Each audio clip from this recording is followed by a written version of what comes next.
Hello दोस्तों, स्वागत है आपका हमारे YouTube चैनल पर।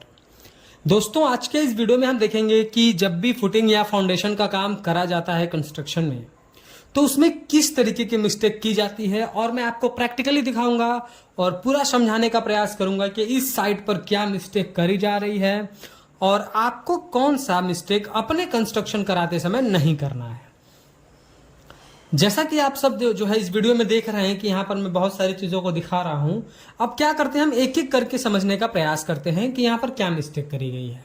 सबसे पहले आप ये जान लें कि फाउंडेशन का रोल क्या होता है। देखिए, हमारा घर जो है जितना भी हम हाइट तक बनाते हैं, आप G+1 बनाइए, G+2 बनाइए, उसका लोड जो है सबसे ज़्यादा फाउंडेशन पे आता है। सबसे ज्यादा घर का लोड नीचे वाले कॉलम और फाउंडेशन को उठाना होता है। बिल्डिंग जितनी हाइट होती चली जाएगी उतना ज्यादा लोड नीचे वाले कॉलम और फाउंडेशन को होता चला जाता है। जैसे इस तरीके से समझिए कि अगर मान लीजिए आपने एक फ्लोर का घर बनवाया और छत पर जितना भी लोड आ रहा है उन सारे लोड को, जो छत है आपका, वो छत का सारा लोड आपका स्लैब बीम जो है वो पूरा लोड उसको कैरी करता है। स्लैब बीम सारा लोड को क्या करता है, कॉलम को ट्रांसफर करता है। कॉलम सारे लोड को फुटिंग को ट्रांसफर कर देता है और फुटिंग सारे लोड को मिट्टी में डिस्ट्रीब्यूट कर देता है। तो इससे आप समझ पा रहे हैं कि बिल्डिंग का सारा लोड जो है एट द एंड कहां पर आता है, हमारे फाउंडेशन पर। इसलिए फाउंडेशन को बढ़िया और मजबूत बनाना बहुत ही इंपॉर्टेंट है, क्योंकि अगर फाउंडेशन फेल होता है तो पूरा का पूरा आपका स्ट्रक्चर फेल हो जाएगा। इसीलिए फाउंडेशन बनाते समय, फुटिंग करते समय आपको बहुत सारी बातों का ख्याल रखना है। इस वीडियो में भी कुछ ऐसी मिस्टेक करी जा रही हैं, तो हम आपको वीडियो में दिखाते हैं। सबसे पहले आप देख रहे हैं कि यहाँ पर फाउंडेशन मेश बनाया गया है। आपको फाउंडेशन मेश इस तरीके का नहीं बनाना है। आपको फाउंडेशन मेश कैसा बनाना है, कम से कम फाउंडेशन मेश आपका 3 फीट बाय 3 फीट का हो। अगर आप एक फ्लोर का कंस्ट्रक्शन कर रहे हैं, G+2 कर रहे हैं, तो 4 फुट बाय 4 फुट का हो, ठीक है। और जो आप मेश बनाए उस मेश में इस तरीके का एल मुड़ा हुआ हो, जैसा कि आपको वीडियो में दिखाया जा रहा है। लेकिन इस साइड पर ना एल मोड़ा गया है और फुटिंग का जो साइज रखा गया है, जो फुटिंग मेश जो बनाया गया है, 2.5 फीट बाय 2.5 फीट का बनाया गया है, जो कि बिल्कुल भी स्टैंडर्ड तरीका नहीं है। ये बिलो द स्टैंडर्ड यहाँ पर काम हो रहा है। स्टार्टिंग में मैंने आपको बताया कि सारा का सारा लोड इसी फुटिंग को लेना होता है। तो फुटिंग का मेश आप कम से कम 3 फीट बाय 3 फीट का बनाए, अगर आप वहां एक फ्लोर का घर बना रहे हैं तो। उसके बाद आप यहाँ गड्ढे की साइज देख सकते हैं। गड्ढे की साइज आप अंदाजा लगाए कि अगर 2.5 फीट बाय 2.5 फीट का जो है फुटिंग मेश रखा गया है, तो लगभग 1-1, 2-2 इंच चारों तरफ आपको जो स्पेस दिख रहा है। तो ये बहुत बड़ी मिस्टेक है। आपको फुटिंग का जो गड्ढा बनाना है वो कम से कम 4 फीट बाय 4 फीट का बनाना है और मिनिमम आपको 3 फीट बाय 3 फीट जो है आपको फुटिंग मेश रखना है। अब फुटिंग मेश आपको गड्ढा बड़ा बनाने के लिए कहा जा रहा है और फुटिंग मेश उससे 1 फीट कम बनाने के लिए कहा जा रहा है। क्यों कहा जा रहा है कि फुटिंग मेश जो है आपका, अगर 4 फीट बाय 4 फीट का गड्ढा है, फुटिंग मेश आपने 3 फीट बाय 3 फीट का बनाई है, तो फुटिंग मेश को आप बीच में रखेंगे तो उसके चारों तरफ उसको 6-6 इंच की जगह मिलेगी। वो आपके किस काम में आएगी, 2 काम में। पहला तो आपको प्रॉपर शटरिंग मिलेगी, आपका कंक्रीट मिट्टी के संपर्क में नहीं जाएगा। अब मान लीजिए ये जो आप साइड पर देख रहे हैं, यहां पर ये जो हमारा स्टील है बिल्कुल मिट्टी से लगा हुआ है। अब हम कंक्रीटिंग करेंगे तो हमारा कंक्रीट क्या होगा, मिट्टी के संपर्क में चला जाएगा। उससे हमारा मिट्टी क्या होगा, उससे हमारा क्या कंक्रीट क्या है, मिट्टी के मिलने से खराब होगा, स्ट्रेंथ कम लाएगा। तो पहली गलती ये हो गई। दूसरा, जो हमने फुटिंग मेश बनाया है वो हमने लोहे का बनाया। हमारा जो स्टील है वो, उसकी खासियत यह है या उसके आप बुराई ये कह लीजिए कि वो मिट्टी के संपर्क में आता है या फिर सॉइल के संपर्क में आता है, तो मॉइस्चर के संपर्क में आता है तो उसमें जंग लगता है। तो जब आप गड्ढा बड़ा बनाएंगे और फुटिंग मेश छोटा बनाएंगे तो फुटिंग मेश बीच में रह जाएगा, वो ना मिट्टी से संपर्क में जाएगा, तो आपका रेनफोर्समेंट भी खराब नहीं होगा। और प्रॉपर आप शटरिंग कर देंगे तो आपका कंक्रीट भी मिट्टी के संपर्क में नहीं जाएगा, तो वो भी आपका कंक्रीट भी खराब नहीं होगा। तो ये सबसे बड़ी यहाँ पर मिस्टेक करी गई, फुटिंग मेश छोटा बना दिया गया है और उसके बाद आप जो कंक्रीटिंग कर रहे हैं वो कंक्रीट आपका डायरेक्ट मिट्टी के संपर्क में जा रहा है और स्टील भी मिट्टी के संपर्क में गया हुआ है। तो इससे आपको बचना है। अब दूसरा मिस्टेक समझिए।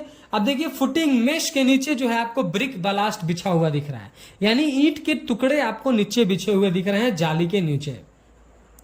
अब देखिए क्या होगा कि प्रॉब्लम यह है कि ये ईंट के जो टुकड़े हैं ना, ये बिल्कुल सूखे होते हैं। जब आप कंक्रीटिंग करेंगे तो ये आपके कंक्रीट के पानी को एब्जॉर्ब करता है। ब्रिक की क्वालिटी क्या है कि वो वाटर एब्जॉर्ब करता है अब वो वाटर एब्जॉर्ब करेगा, आपने कंक्रीटिंग करी, कंक्रीट का पानी वो सोख लेगा। होगा क्या कि आपका कंक्रीट कमजोर हो गया, हाइड्रेशन प्रोसेस के लिए उसको वाटर ही नहीं मिलेगा।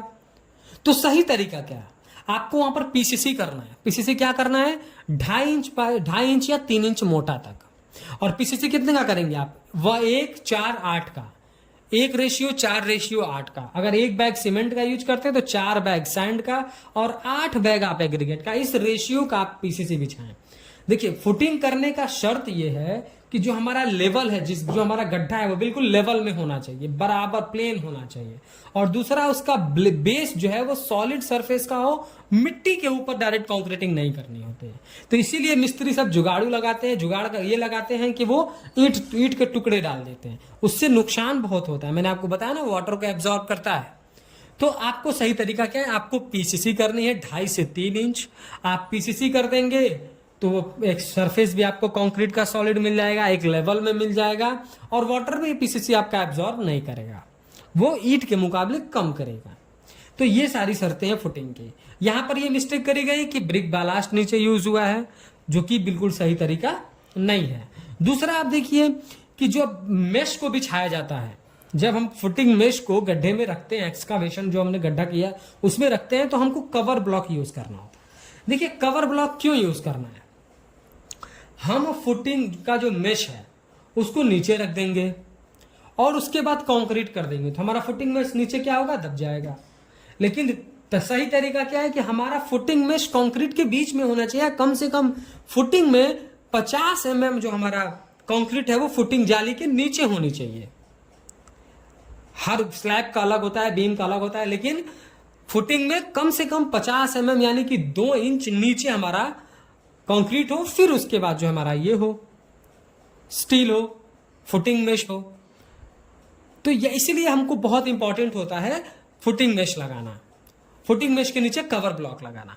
अब यहां पर मिस्टेक क्या करी गई है, कवर ब्लॉक की जगह ईंट यूज कर दिया गया है। अब आप समझिए, कवर ब्लॉक किसका बना होता है, कंक्रीट का बना होता है। कंक्रीट का स्ट्रेंथ हर हाल में कवर ब्लॉक से क्या बोलते हैं कि ब्रिक से अच्छा होता है। ब्रिक हमारा, ईंट हमारी कमजोर होती है, जितना स्ट्रेंथ हमारा कंक्रीट ले लेगा उतना स्ट्रेंथ हमारा ईंट नहीं ले पाएगा। और हमने क्या कर दिया, हमने कवर ब्लॉक की जगह ईंट यूज कर दिया। अब देखिए जहां पर ईंट है उतनी जगह पर कंक्रीट होनी चाहिए थी। अब जहां पर वो ईंट है तो वो कंक्रीट से कमजोर है, यानी कि वो हिस्सा हमारा फुटिंग में कमजोर हो गया। दूसरा, हम कंक्रीट के बीच में ईंट डाल दे रहे हैं। भाई हमने जो चारों तरफ ईंट रखी है फिर कंक्रीटिंग कर रहे हैं, तो हमारे कंक्रीट का पानी भी एब्जॉर्ब करेगा वो। और जहां पर उतने हिस्से में कंक्रीट होनी चाहिए थी या फिर कंक्रीट का बना हुआ कवर ब्लॉक होना चाहिए था, वहां पर हमारा ब्रिक है।